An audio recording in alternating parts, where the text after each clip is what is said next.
As you endeavor to give God the first of your day, we know that you will be encouraged, edified, and strengthened, because where two or three are gathered, God is in the midst to bless. Stay tuned for today's words of encouragement.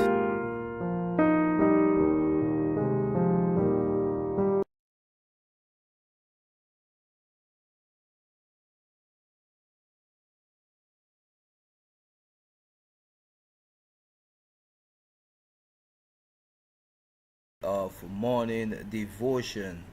I am Deacon Thomas, and today I'm going to be delivering the words of encouragement for us today as we are embarking on a new week. This morning, I trust that the words of encouragement that somewhere someone will be touched by the word. And our theme for this week, this new week, as we are doing each week, there will be a new theme. It comes from Judges chapter 6 verse 12, and it says, "And the angel of the Lord appeared unto him and said unto him, The Lord is with thee, thou mighty man of valor." God's character is multifaceted and has attributes his attributes are not an either or scenario. He is every bit of who he is and at all times. God is full of mercy and justice, fully loving towards his people and wrathful towards their enemies. At the same time, he is sovereign and meek. But sometimes scriptures give us a glimpse into certain aspects of his character above the rest. As our theme for this week, which comes, as I mentioned, from Judges chapter 6 verse 12. The story of Gideon in the book of Judges is about God and how he operates in the lives of his children. God's interactions with Gideon are gentle, loving, forbearing, intimately personal.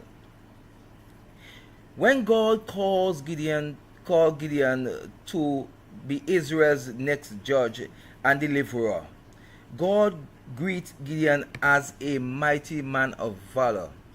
But what we continually see with Gideon is the complete opposite of what God has named him. Gideon's first words after this greeting question God's active presence among Israel.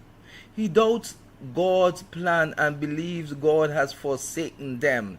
Yet God continued to speak of Gideon's might when he responds, "Go in this might of yours and save Israel from the hand of Midian. Do not I send you?" If you read down, you will see in verse 14 of that same chapter of Judges chapter 6. Gideon then lists some excuses for why he can't save Israel. And even though God answers, "I'll be with you," Gideon then asks for a sign. Once the sign confirms who this strange visitor is, Gideon finally believes, but then responds in fear. Gideon has proven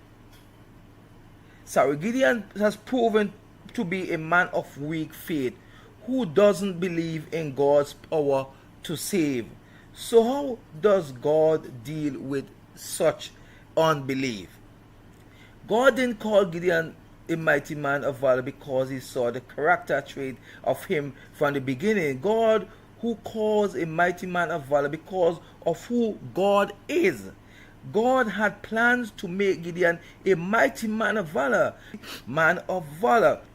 Gideon wouldn't have known this at the time, but as we know now that Jesus is the ultimate mighty man of valor who comes to save us from the hands of our enemies.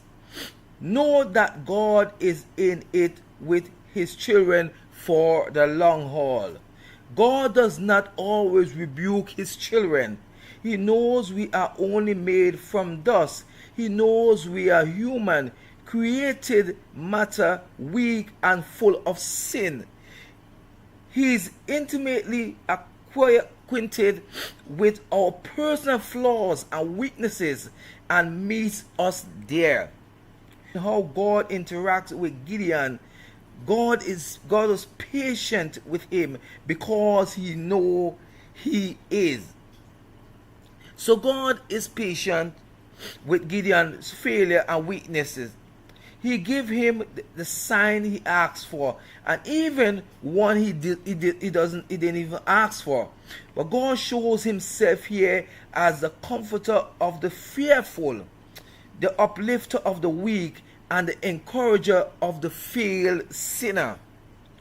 We all are like Gideon in our weak faith. But thankfully, God doesn't depend on our level of faith to act on our behalf. God depends on himself and his own strength of character, and from himself as the source. He strengthens our weak faith. God is the comforter of the fearful, the uplifter of the weak, and the encourager of the failed sinner. It's much easier for me to only it's so easy for us to only rebuke, tell others how they can do better, and then move on. There is certainly a time and a place for a gentle rebuke, but how often do we rebuke when the situation calls for patience and forbearance, comfort and encouragement?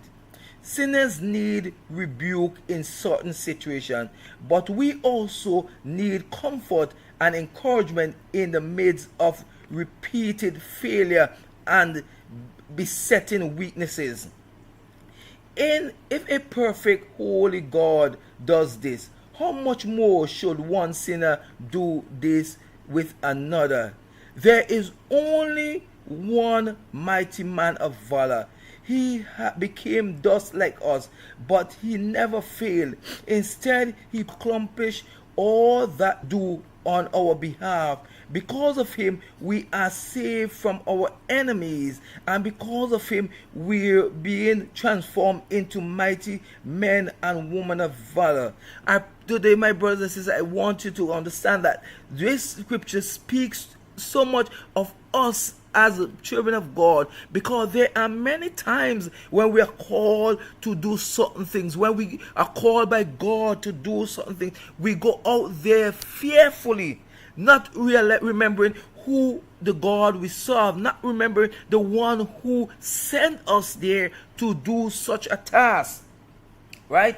And even so, sometimes we doubt the presence of God, especially when we meet difficulties in our journey that God sent us to do. We encounter so much difficulty. That is what Gideon was going through, because he's saying, you know what?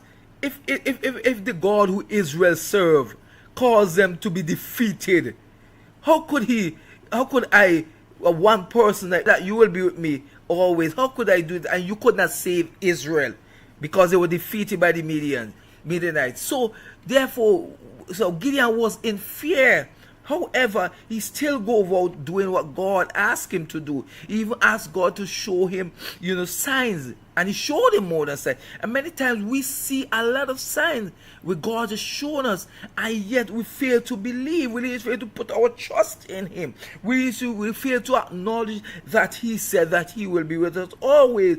We put so much trust and faith in man. We put trust and faith in man, the things that man make, so that it can take us from one place to another, that we're able to go there and come back unharmed. But yet we put little faith in the one who has the power to turn the darkness into light, the one who has the power to calm the roaring sea, the one who has the power to allow the blind to see.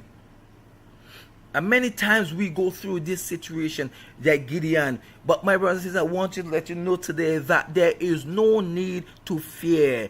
If God said that He is going to be with you, He is going to be a protector, trust in Him, because He knows what you're about to face. He knows the future. He knows everything that you're about to face. He knows where He's sending you, and He knows that the difficulty that you will encounter in your journey along that road. But He said that He's gonna be with you always. So you need to not fear and put your trust in Him. And today, as I go forth, I want you to comfort you in these words that God is at work. No matter the level of your faith right now, God is still at work in you. God is still able to see you through, regardless of the distance that He may send you.